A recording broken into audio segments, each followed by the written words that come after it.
licensed locksmith. If you don't get the job done that he promised to perform for whatever price it is, they can actually go, if they go ahead and complain to you and you do nothing about it, they can actually go to the Texas Department of Public Safety, file a complaint with them, and they will go ahead and follow up with you to go ahead and find out if it is a legitimate complaint to begin with, because you do have people who will complain for no reason at all. It's not a legitimate complaint. They're just, I call them ankle biters. And so they'll actually send an investigator out there and go ahead and take down your statement, go send an investigator out, usually a different investigator, out to go ahead and interview the person making the complaint. And between both investigators, go and decide if there is a legitimate complaint, and there'll be some resolve to it. And I think that's what's important, that you have that peace of mind knowing, just like you would be going to a doctor, a dentist, or anyone else that's a licensed professional. You do have some recourse. So part of what you do then is very professional. What kind of challenges have you faced in growing your business? Oh, there's a lot of them. There's a lot of people that want to go ahead and emulate your business and want to try to have the same type of business culture that you have, security systems in place or whatever.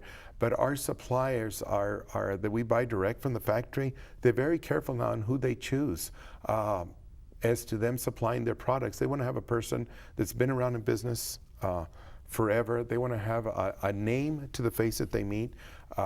That is one of the reasons that we go to our national conventions as well as international lock shows also. That there's a name to the face. Whenever they're dealing with someone over the phone, they know exactly who that person is. So I feel that's very, very important. Why is your face important to your business then? Well, I feel the face is important because they know where to go to. Should there be a problem, it's like I've said before, the buck stops there. I'll go to a lot of these membership stores, which I may call them by name, by Costco, Sam's, and there's like a Saturday disguise that I wear sometimes with a cap and T-shirt and cut off shorts, and I'm walking the aisles, and you'd be surprised how many people will pull me out of the aisle and say hello to me. They'll recognize me as being the lock guy and say, "Hey, Saucedo, ¿qué pasa? Saucedo, ¿cómo estás?" Or, "Hey, Saucedo, what are you doing? Shouldn't you be busy making keys and not shopping?" or whatever. So it's very important, even though I do try to blend in at times. I am, because my boys have made a very good job of marketing ourselves on the website and on our and in everything that we do with a name and a face, that all of a sudden I get pulled out of many places. Anywhere I go to, the football games, the basketball games, lately the baseball games, we get pulled out of everywhere, and I'm recognized by all of them. Our mayor, our county judge, everyone knows who we are now. So what kind of work do you do?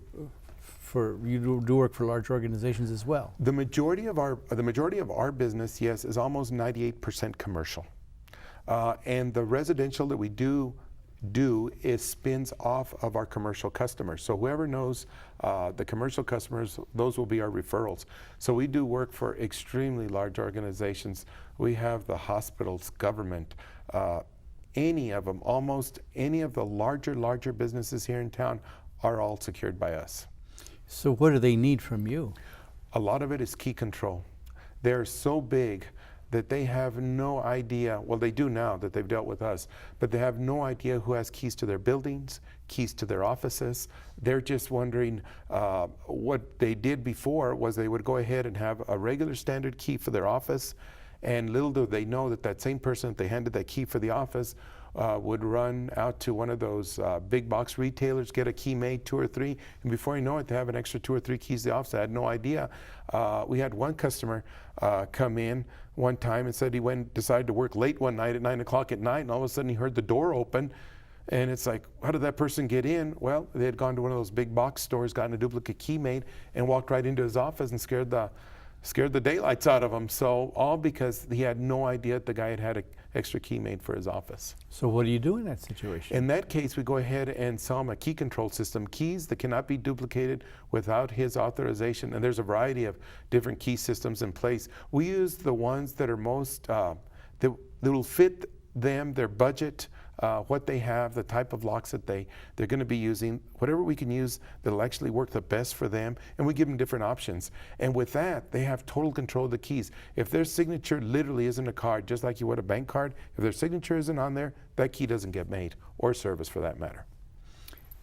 So, you know, it's almost like car keys now. You have to get approval to do car keys. Just about. If a person wants to get a car key, even with a title, the poor car dealers, over that rash of cars that were stolen, unfortunately, or being used to pass drugs, the car dealers now have, thank God now, they've really raised up their standards now. Now they're asking for a copy of the title, car insurance, and ID, photocopying all that, and then they can make a key off of the VIN. Do you do that too? We don't do automobiles. Okay. You got out of that. We got out of the automobile business. In growing the business, what other challenges did you face? Do you have any in growth? I mean, growth brings challenges. Growth, I think, one of the hardest things that we went through, and continue to struggle with, unfortunately, is employees. Trying to find the right employee, and not so much that you can find the right employee, but for them to be able to pass that vigorous background check. You'd be surprised how many people apply for a job down there at the office. They can apply online, or they'll actually physically go to the office, and you'll work one of these workforce commission deals. And the criminal background. They don't realize that from a young age, you need to really stay clean from high school on. And I think that's our biggest challenge. You can find the nicest guy in the world, great work ethic, knows what he's doing, but he has a criminal background, he's gone. You cannot accept it. And I think that's one of our most challenging problems that we have, is adding to the growth of our business and getting qualified employees, is to making sure that they follow those vigorous guidelines, and that we ourselves, but the funny thing about it is that we always adhere to it anyway, way before the licensing came on. And my father would always have this, he'd always have this one standard. Besides our own background check, my father says, if for whatever reason you would not want to have that person sitting dinner with your own family, do not hire them. Because why should you allow them into someone else's home or someone else's business? If you would not allow them to eat with your family, why should you allow them to step into someone else's home? Why should you allow them to step into someone else's business? And with that criteria, that became even more, that even became a tougher deal, and says make sure that that person, has the ability to be able to mingle and be a good person also. Wow. Wow. And so, because you train people that you hire. Yes, we do. And you give them vigorous training? And we extremely vigorous training. We also have factory representatives that come in about every 6 to 12 weeks. They come in and we ask them to set aside a day for us. It's usually on a Saturday because it's so busy Monday through Friday to hold. And we have our own continuing education ourselves at our office on Saturdays when the factory reps come in. And what we do is we specifically aim to get ACE instructors, and what they're called ACE instructors, they're from the Associated Locksmiths of America. They're certified by them, and with those ACE instructors means that the hours that they give you of training are actually certifiable for the CEUs that you need for the state of Texas. So we have our own, we actually have our own in-house training by factory representatives that are actually ALOA certified instructors. Wow. So how many employees do you have now? Right now at the present time we have 7 of them. And so in growing the business, the industry's changed. Completely. So how do you step up to that? It's technology now, right? Well, technology, we ourselves, besides the constant training that we have, we're in constant contact with the factory with the newest of items. David and Maury stay on a first name basis on the tech support people, as well as the people that are coming out that are working in the factories with the newest innovative items. And they're constantly sharing ideas with them of new items, and they're getting their opinions as to how they feel those new products will fill in the marketplace. And that's where, at least for our part of the country, what may work for us may not work in the East Coast or the West Coast, but the Southwest region works for us. And that's how we keep up with all the new technology and keeping up with all the people at the factories, because unfortunately a lot of our factories are getting gobbled up by other mega corporations. Before you know it, The same person I was talking to last week is out of a job. They're gone. They got gobbled up. They're gone. So we continue staying in contact with the different people at the factories, so that way we have our name out there and they know what we're up to. Well, and one of the things I guess that I'm aware of, because my father-in-law was selling some locks, and I picked some up, and they're just not really good locks. He got a low-end lock. You know, how's one to tell what a low-end lock is in a high-end? I think that's when you need to go to a professional and ask them and tell them, this is what I'm trying to accomplish, or this is what I'd like to secure. And there's different levels of hardware. And unfortunately, and I hate to keep picking on them, but the big box stores, they're not going to have what you're looking for as far as a heavy duty lock or a good substantial residential grade lock. You're almost forced to go to a specialist to be able to get what you actually need, and you'll be able to get from them and get a professional opinion, because they're just not going to have it. I'm sorry, they're there. Or let's say that even if they came close to coming with something, they're not going to have a fellow with expertise to be able to answer the phone, because they'll be able to answer your questions, because they'll go and grab somebody from the paint department, the lumber department, where the wallpaper department, all of a sudden he's their lock expert. I don't think so. It takes years of experience. So your business is based on your experience and your expertise. Absolutely. So how do you grow that?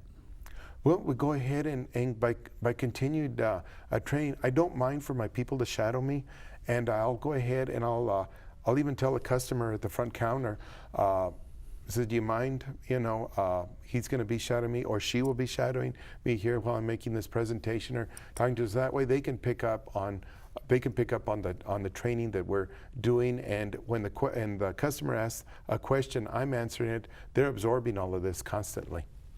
Have people left you to start their own business? Constantly. Do they succeed? Very few do, and you would be surprised how many of our customers come back. Very few have, very, I can almost count them on maybe one hand, that have maybe succeeded in what they've done. And of those that have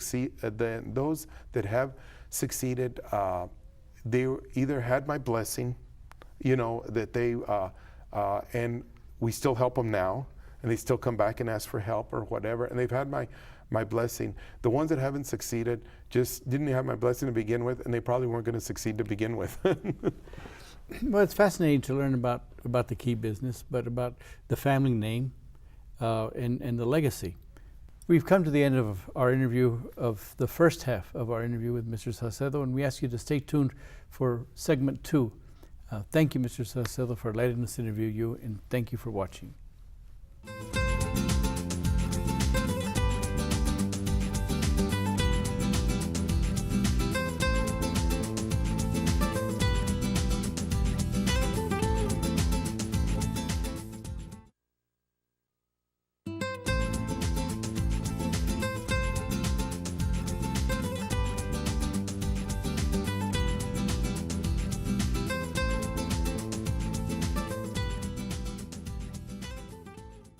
Welcome to Hispanic Biz Success Stories. We interview business owners who've built successful businesses to learn from them, their story, their legacy, the challenges and their victories, in the hopes that you enjoy the story of our community, and the story of good values and what it takes to build a business. We're fortunate today to have with us Mr. David E. Saucedo of the Saucedo Company. Mr. Saucedo, thank you so much for letting us take this time with you. Thank you very much for having us. As we begin this part of our interview, we've learned about your family business, and started in 1917, and your father was Edward Saucedo Company, started in 56. And so you grew up in the business. Completely. And you like the business. Love the business. And your sons, you have 2 sons and a daughter, and your sons went off to college and had a career that was growing. Exactly. But they came back to your business. Why did they come back to the business? Well, they felt that, number one, probably felt I needed help, because it was, actually my wife, myself, had a few employees, and they felt that there was a name brand and a recognition that they could go ahead and build on. And it was so important to them to carry the business into a 100-year legacy and a fourth generation legacy, something that's almost unheard of here in El Paso. And for that matter, all over the country. So your business is primarily what kind of business? We're in anything to do with security and locks and keys, safes, basically the old locksmith deal of have you all wrapped up. If it has a keyhole in it, we can take care of it for you. And now things are going electronic. Completely. So what did your son see in the business, in what you do? Well, they saw a lot of changes as far as marketing goes. They saw as far as technology changing, also how the new hardware coming in, digitalized locks, biometric locks, a lot of locking systems that we were touching on, but we weren't involved in so deeply. And now they're very, very involved in making sure that El Paso has the latest in technology and hardware of all types of systems, going from one standalone door for a home, all the way to complete school lockdown systems. That with just literally with a 3-digit code, you can lock down an entire building for schools. And that's something you understand and you implement and you install? Yes, absolutely. So, so how long have your sons been working with you now? My sons have been with me almost, let's see, David, about 3 years, and Maury about 2 years. No, take that back. I'm sorry. Maury 3 years, David about 2 years. So what difference do they bring to you as running the business?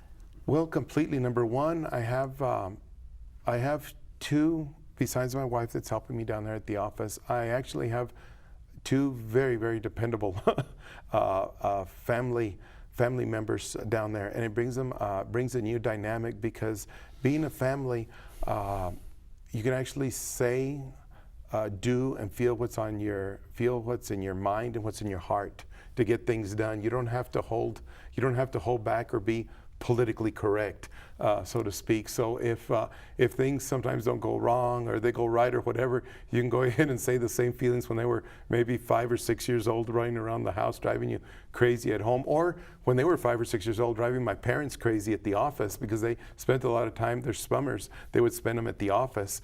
And so the same way, the same actions that would happen when they were little, being 5 or 6 years old, you don't hold back. You just go ahead and say what you feel to get things done. Are there tensions in family business?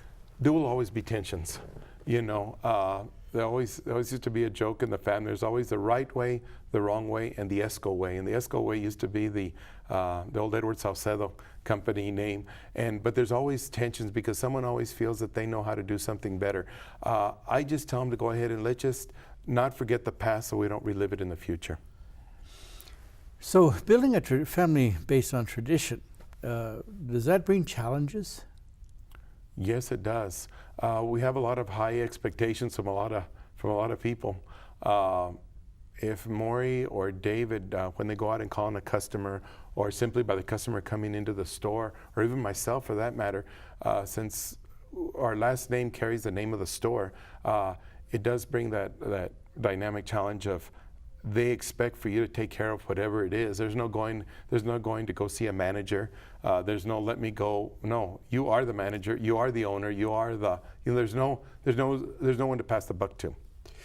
But you're a master certified locksmith. Yes. And your sons, are they certified? Yes, they are. Believe it or not, David and Maury are also certified locksmiths, also licensed by the Texas Department of Public Safety. Both of them are.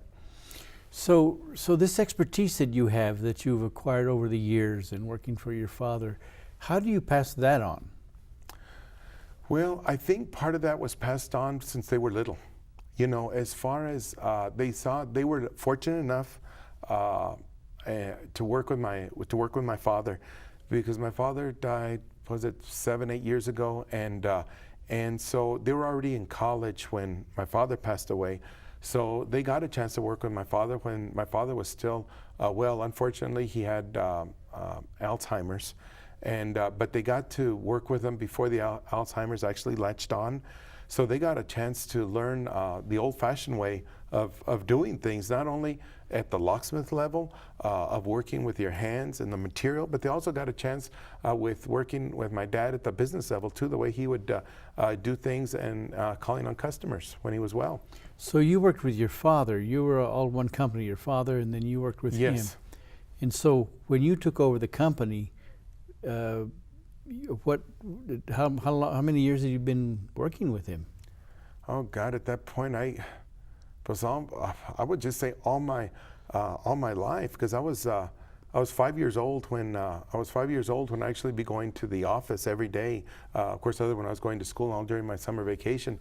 So I already had decades with my parents already.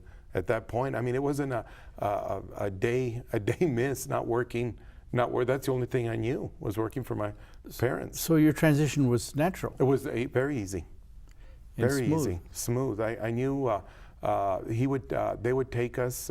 They would take my sister and myself the same way I took my boys my boys and my daughter and the family to our national convention. So when I was very young, my father with my mother would drag us to the national conventions.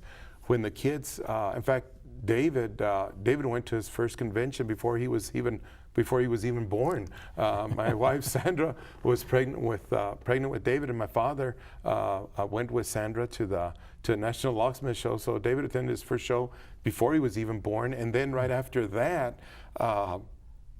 we took him with us, and then my daughter Cassie, and then my son Mauricio. We would drag the entire family would go to the National Lock show. So they knew at a very young age how important it was, just not the local aspect, but the national aspect, and they knew exactly what was going on. We were always dressed in suits. My daughter always with her Sunday dress, and probably thought, well, what are these guys dressed like they're going to church? But we always put off a very professional image every time we went to these national shows, and they continue to go to the shows. So your daughter knows the business as well. My daughter knows it very well, even though she's I think she's one of the few that I can brag about. She's probably one of the few locksmith CPAs that I know of in the country, because she can key a cylinder for you, she can pick a lock, and she can install a lock. So yeah, I'm very proud of her. Yeah, absolutely. So no, she knows all about it. They're not embarrassed to say that, and I'm sure she's proud of that too.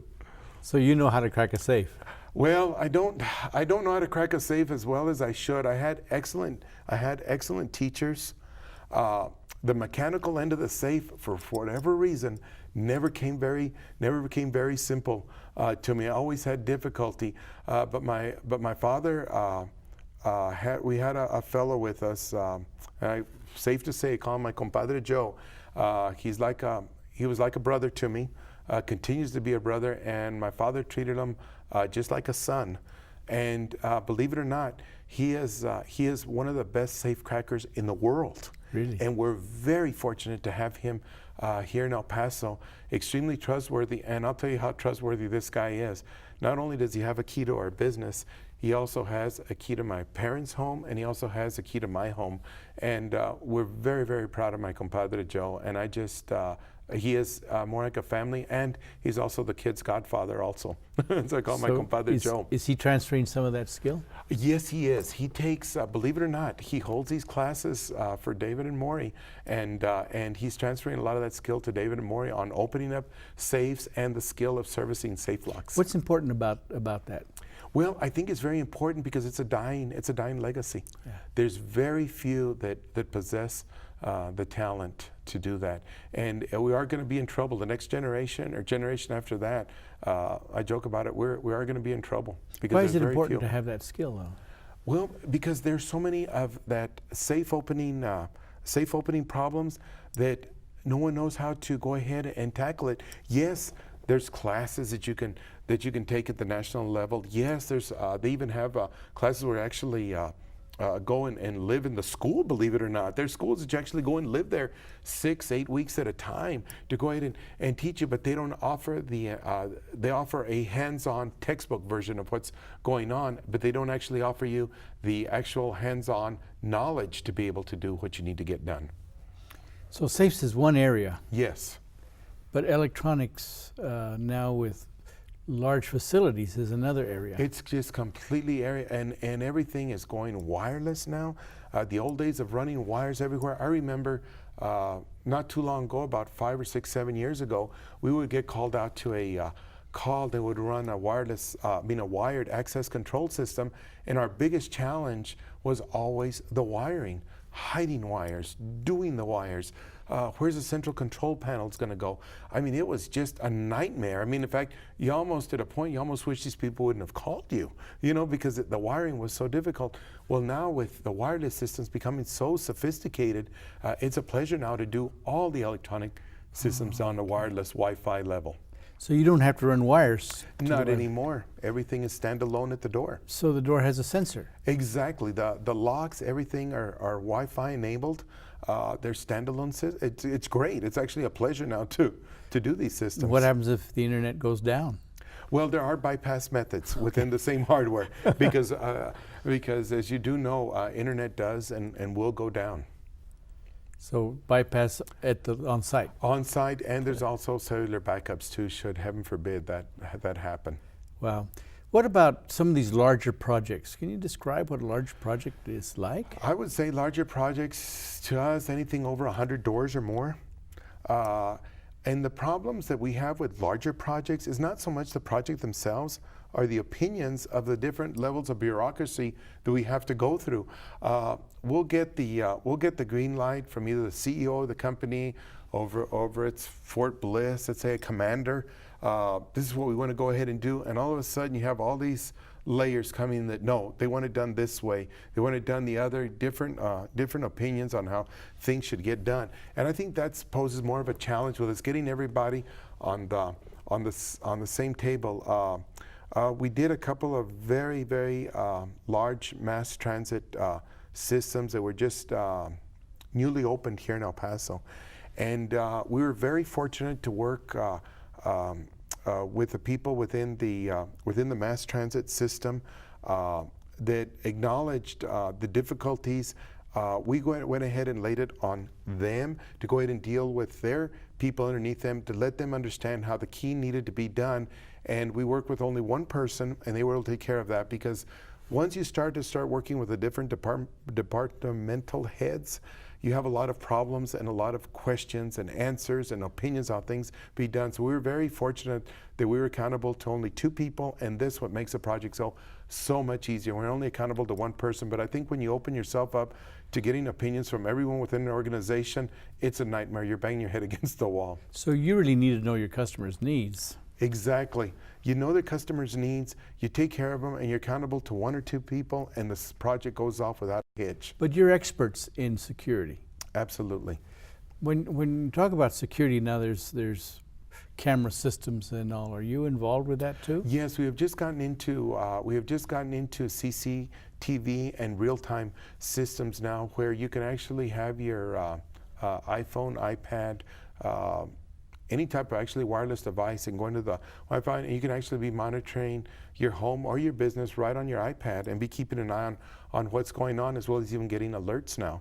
So that's a big step. And now the pictures now are very much in real time. They're not, the older days, everything was in sections. It was like, well, when's the next step going to happen?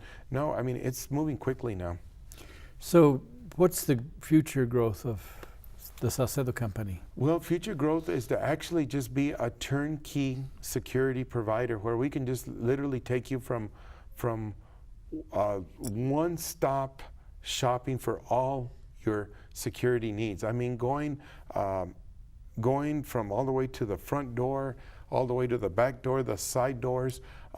It won't be too far long down. We're already networking already with a security guard company that happens to be family related, to go ahead and provide a total turnkey job for the customer, where they can literally do one-stop shopping with us. Get you involved with a security guard company that's reliable, that can take care of your exterior needs of having literally, I guess, to use soldiers on the ground or whatever, taking care of what needs to be done there, all the way to the interior also.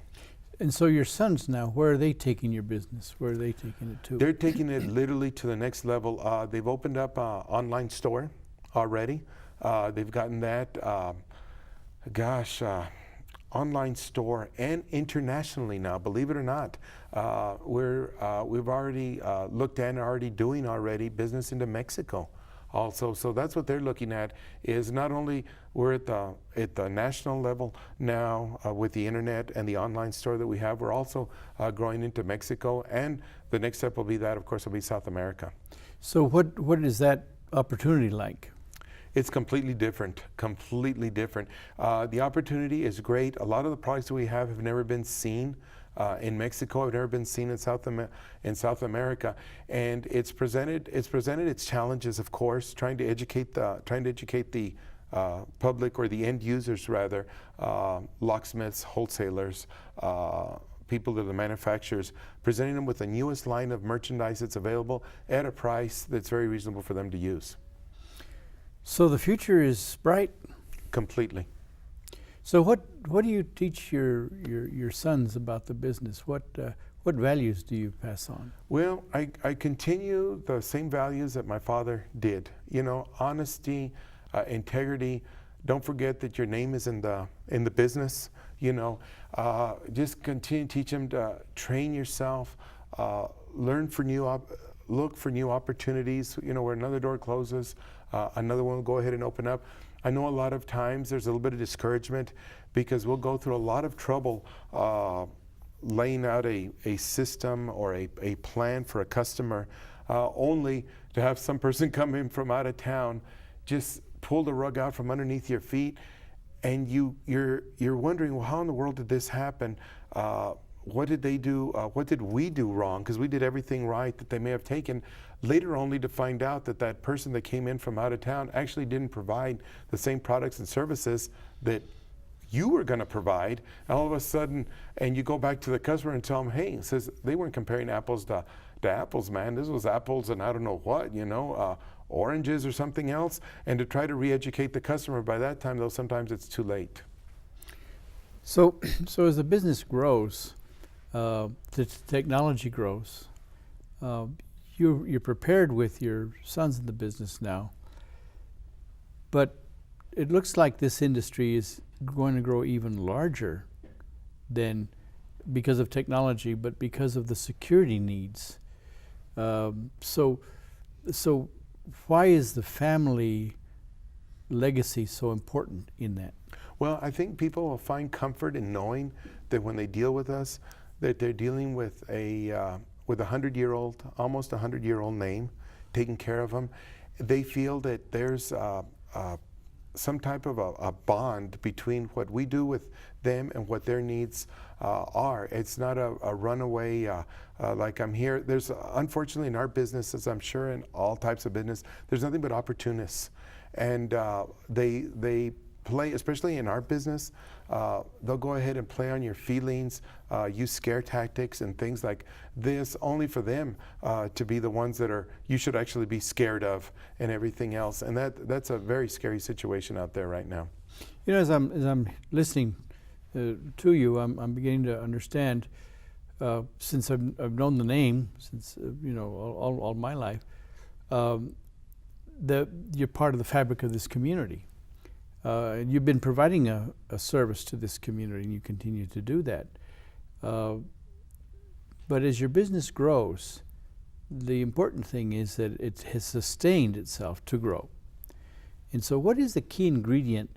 We've talked about some values, but the key ingredient to that sustainability of your business, I mean, what has it been? Has it been you being there? I think a lot of it is the reinvestment into community. And if I may add, we started a national campaign, Keys for Kids. We started at a local level, and David actually and Maury took it nationally to reinvest in the community. I think that's our sustainability. We go ahead and try to help wherever we can, try to sponsor anything that is dear to our hearts, so that people feel that when you're investing or you're buying something from us, it's not all for us. It's not all for that. We give back to the community. We don't keep what we're taking in. of course, we need to eat, obviously, but it pretty much ends there. We give back to the community. We're always in charitable causes, supporting runs, supporting any. I'm not embarrassed to say Catholic charities that are in need of our help. Knights of Columbus, the dioceses, wherever we can go ahead and help and be a part of anyone that's underprivileged or anything like that, we give back to the community. So I think that's provided in our sustainability as far as the business goes. When you're buying from us, yes, we take a little bit out to eat, and then the rest, of course, goes back to the merchandise, the cost of overhead, everything else. But you know what? The other part goes back to the community. We buy local. We try to stay local and continue to provide to the infrastructure of El Paso. And you're a member of the Knights of Columbus. Yes, I'm a member of the Knights of Columbus. In fact, all three of us are, believe it or not. Really? All three boys. Yes, we're all in the Knights of Columbus, and it's a very, very good organization. David sits on many city boards also. I believe Maury sits on a board also. So we're constantly taking away and said, well, you're sitting on a board, yes, but the time that it takes is time they could be involved in the business. They're taking that time out of the office and giving back to the community and back to the input. Why is that important? Oh, completely. Number one, to go ahead and let the city know and the county know what needs to be done. So because when we grow, we all grow. It's not the Saucedo company. It's not the Saucedo company growing. It's community college growing. It's UTEP growing. It's all of us. It's Southwest University growing. It's all of us growing together. It's all the schooling that El Paso has that we need to go ahead and give back to the community at all levels. Number one, education. We're a very firm believer in education, but also nonprofits and everything else. And if we can continue feeding and fueling what we do and giving to the community, we all grow. I mean, from the unborn child all the way to the elderly and everything in between, we can continue progressing as a town. And just like when I came in, the young lady told me, says, now that her son comes into El Paso, says, wait a minute, it's starting to look like Dallas. Wait a minute, it's starting to look like San Antonio. Wait a minute, it's starting to look like Austin. Hey, you know what? We're in El Paso, and that's where we're going. Wow. So you're coming on 100 years, your family name and business. What is your legacy, and what is it toward your future? Well, our legacy is to leave El Paso a better way than when we started back 100 years ago. Our future is maybe, God willing, I hope be around to go to a fifth generation. Right now, I just have granddaughters, and I'm ribbing David. He and Mariana are expecting their first child, and I'm ribbing him that it's going to be a boy. But if it's not a girl is great. But we're looking forward to maybe possibly carrying it on a fifth generation. But there are women in the industry, right? There are definitely women in the industry, and if these Saucedo women should get involved in this industry, be rest assured they'll be a strong impact in El Paso. Well, you certainly have an interesting perspective on El Paso and the growth of El Paso, and you're being very involved with that. What message do you have for businesses out there? I think number one is, whether it's a new business or an old business or whatever, you just need to keep at it. Pray every day. Thank God for what you have now. No matter how big or how small it is, I don't care what it is. Go ahead and thank God every day for what you have. Be open to new ideas and continue on. Yes, there's going to be those days that you're going to go crazy. But you know what? It's okay, because there's always going to be tomorrow, and tomorrow it's always a better day. So what is the growth of the business meant to you personally? A lot. I think when I was with my father running around in only 1,500 square feet to what we are now, the size that we are, it means a lot to me. I'm very, very grateful to my father.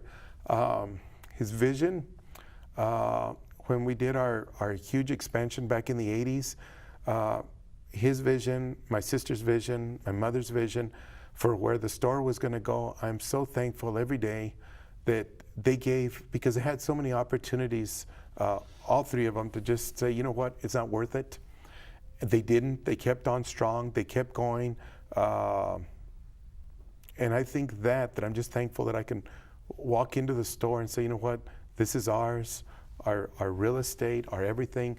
I think it just makes everything, you know, so important.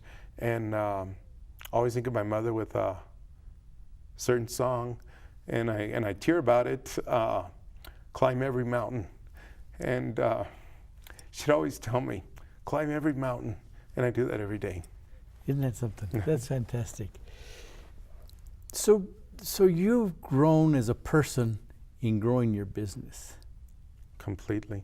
And your sons now, and your daughter too, are growing, and your wife is part of that.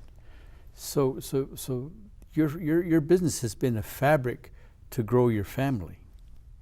Absolutely. And to contribute to the community. Well, fascinating story, Mr. Saucedo. I really appreciate your taking time and sharing with us the story. I've learned to appreciate the contribution of a family business. Family business is tough, and you've had your family challenges, but you've overcome them. And I really appreciate your sharing the story. I think it's a valuable story, and I've certainly learned and appreciate. I hope you've enjoyed sharing your story. I have very much, and I thank you very much for asking us, and we feel very honored as a family to have had us as a guest. Well, I appreciate your time, and I really do thank you, and I trust that those viewing have enjoyed the story. We thank you, Mr. Saucedo, for sharing your time with us, and we thank you, viewers, trusting that you've enjoyed this interview and that you've learned from it, learned to appreciate El Paso and El Paso businesses. Thank you, and good day.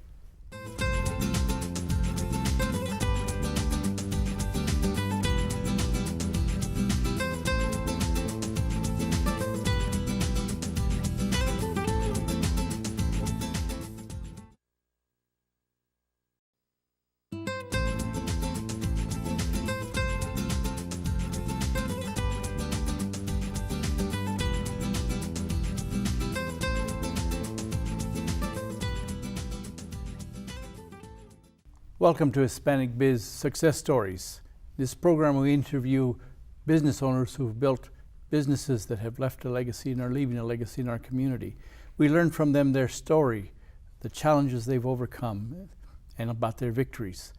We trust you enjoy this interview. Today we have with us, and we're fortunate to have with us, a gentleman who's been involved in a family business his whole life, Mr. David Edward Saucedo from Saucedo Company. Mr. Saucedo, thank you so much for being with us today. Thank you for having me here. Thank you very much. Well, we need to understand, you know, a lot about your family business, but the Saucedo Company, what does the Saucedo Company do? Well, right now the Saucedo Company is involved in a variety of different aspects to do with security. We do locksmithing, we do all types of electronic controls, and we're even getting now diving into audiovisual control also just as well. And that's one of the few things that we're doing, but our main capital is locks and security for the moment. Because you've always been the Locksmith Company. The Locksmith Company. And your sons are involved. Yes, David and Mauricio. David is my eldest son, and Mauricio, my youngest son, are both involved in the business. There's a funny story, and we might touch on that a little bit later on how they got involved in the business, but I do have my two sons. Very fortunate to have my two sons working for me, and that I get a chance to see them every day at work. Very few can say that. I'd say one of them is my heart, the other one's my soul. And you have other children? Yes, I have a daughter that's also, it's a CPA, and she lives in Dallas. Oh. And she provides us a lot of support also in as far as the money end of it goes for the store. And my wife is also very involved in the office too. She's involved. Very involved. Well, tell me about the Saucedo Company. Tell me about the history of how it started. Well, my grandfather started the first, one of the first key shops back in El Paso back in 1917, Silvano Saucedo. And from there, even through the Depression and all the years that he went through, and he had 3 sons, one of them being the youngest, my father, Edward. And so they were all, even though my father was very young when he passed away, but my father remembered a lot of what he had been trained by his dad. And it continued all the way through. They had sold his original business. They'd sold it to another prominent family here in El Paso. But my father had still stayed on in with the lock business one way or the other. And where we are now on Copia Street, believe it or not, we've had the same phone number and same address since 1956. Really? When he first started there. So you grew up working for your father? Since I was 5 years old, believe it or not, Really? all my life. So you've learned, you know locks and locksmithing and everything else, breathe and eat them and everything. But that's something you enjoy. Oh, it's something that I love. I look forward to going to work every single day. I look forward to putting that key in the lock and opening up the door, because it's something that very few can say, and that we're able to go 4 generations doing this now. I think it's really great. So how do you do that? How do you pass that on? Well, it's very difficult. In the very beginning, I to be quite honest with you, I didn't want my boys involved in the business, because, as you know, a family business, it's always it's a struggle, but it's a fun struggle. You know, it's having to go at it every day, give it your 110%, and sometimes there's good days, sometimes there's bad days. And so my wife and I decided early on that we wanted our kids to get the best possible education that they could get, go to work for somebody else, put in their 20 years and not worry about it. So our plan was to set that out for them, to go ahead and get them. David was our first one right out of school, went to Cathedral. He turned around, got accepted to Notre Dame, graduated from Notre Dame with a degree in accounting, went to work for a Fortune 500 company, local, was in charge, I believe, of their international tax department over there, and did very well. I thought, okay, thank God, I did great. My daughter also went to Loretto, also graduated from Notre Dame, also got her degree in accounting from there, and got her CPA, and went to work for a huge firm in Dallas and did well. I said, good, thank God, we're done. So Maury, my youngest, another Cathedral grad, got accepted to Cornell, great. Got a job, graduated there, got a job with a huge hotel chain in Atlantic City that, by the way, is still open. It wasn't one of the ones that closed up. I thought, great. I told my wife, we're done. We don't have a thing to worry about. So I said, we'll be empty nesters and sit back and enjoy whatever comes in the office is fine. And all of a sudden, there comes David knocking on the door, wanting to get involved in the family business. And I said, no. I said, it's not going to happen. You guys are doing well, and everything. Says no. And pretty soon he starts, I think, talking to his little brother about it, and says, I want to get in. Says, you know what, I think we need to go to work. They call me Papi. I think we need to go to work for Papi, because we can really do something with a business, because we have the name that's been around for so long. You have, says, you're a legend in town. I said, no, you don't. Well, consequently, I lost the battle, and they're both with me. That's good.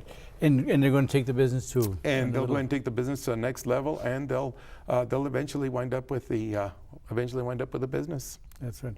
And that's how you ended up with the business. That's how I wound up with it also, you know. And I sort of wanted to dabble in the business. My mother never pushed me to get away from the, you know, business. I guess they wanted to always have a helping hand. I did do a short stint with the sheriff's department, but that was usually in the evenings or things like that. It really didn't bother the business at all whatsoever. So I still had, other when I wasn't there, I still had my hands on, involved in the business, but my parents welcomed me to be there in the store. And I enjoyed working with my parents. It was a lot of fun, and my sister that was there at the same time.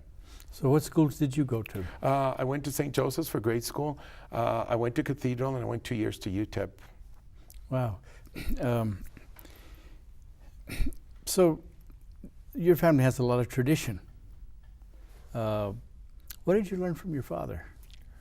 A lot of things. I think one of the things that stuck with me most about him was his honesty and his integrity with everything. Everything was just in such a way, and being polite to the customers. That was the number one rule with him that we had, and I carry it to me this day. And I think the work ethic also that he had was just pouring in everything you had into it, not to walk away from something, and to go ahead and try to do your best. Sometimes you can't. You do your best, and sometimes for whatever reason it falls in through the cracks. But as long as you know that you did your best, and if something just didn't go the way it did, then so be it. And his favorite saying would always be, what would be the worst that can happen? And if it doesn't, then continue going forward. Wow. When you were growing up, your home, was it Spanish and English, or It was Spanish? it was both Spanish and English. We spoke both languages. We wrote both languages, and I think that's what made it so important for, especially being in the culture that we're in El Paso. I'm one of these that feel, and I don't know that it's a good feeling or a bad feeling, but I feel that if you have a Hispanic surname, I feel that I think you owe it to your name and to whatever you have behind it to be able to speak that language. I don't care whether you're Chinese, whether you're Polish or Japanese or whatever. I think you owe it to all your ancestors behind you to go ahead and honor them by speaking their language. And I come across so many people now that have a Hispanic surname, and they feel that they shouldn't have to speak their language because, well, no, of course we're all Americans first. There's no doubt about that. But I think at the same time, I think we owe that to our ancestors to go ahead and honor them by speaking their languages, and consequently, we've been very successful with that here in El Paso. Well, as your mother, she was involved in the business too. Very, very involved. She was with my father forever until recently. She retired. I know she's going to kill me for it if she sees it, but she retired at 83 years old. Isn't that great? That's fantastic. Working with your business. Working with our business, absolutely. And what did you learn from your mother? Oh my gosh, I think the most important thing of my mother was to work at a reasonable profit, and to realize to watch your expenses, and I think that was the most important thing that I learned from her, was the cost of goods sold and your expenses. I think was the most important thing for me that I learned from my mother, and we continue to use her formulas today. Now, your grandfather spun off a couple of businesses, is that right? Yes, he did. He had, once he had sold, what had happened was that when my father's brothers were involved in the business, they sold I guess you would say it, the original El Paso Key, which was the service division. They had sold it to the Beltrans. Back then in the day, I believe in the 50s. And then the Saucedo brothers, which were my father's brothers, they went into business for themselves. And my father left, I believe it was around 54, more or less. He left and started his own deal, 54, 55, started his own deal, and implanted his mark in our location back in 1956. Completely different and nothing to do with his brothers. And their name carry the same name? They carry, well, up to now, believe it or not, they continue the same name as Saucedo Brothers, though there's a funny twist behind that. They're brought back because the Saucedo Brothers, as we know them today, was originally the Frank's Lock and Key. And that was a key shop that was very well known in Northeast El Paso. They had bought it from a fellow called Frank Polish, and they did very well with it. And for whatever reasons, my cousins decided to bring back the old name Saucedo Brothers. And from then on over, talking about the late 70s, early 80s, a little bit of confusion because my father's company was named Edward Saucedo Company, because my father always believed by using your company name or your name, the buck stops with you there. There's no running away from anything. So now you're the Saucedo Company. We're now the Saucedo Company. And you're on Copia. And we're on Copia Street, 7011 North Copia. You've been there, and you grew up in that business. So what is it about the business that really fascinates you? I think the customers are the ones that drive me every day, believe it or not. I have, every day it's something different and something new with me. And dealing with them, I think it's been a lot of fun, because there's no 2 or 3 people that come into the store, or either that we talk to on the telephone or being out in the field.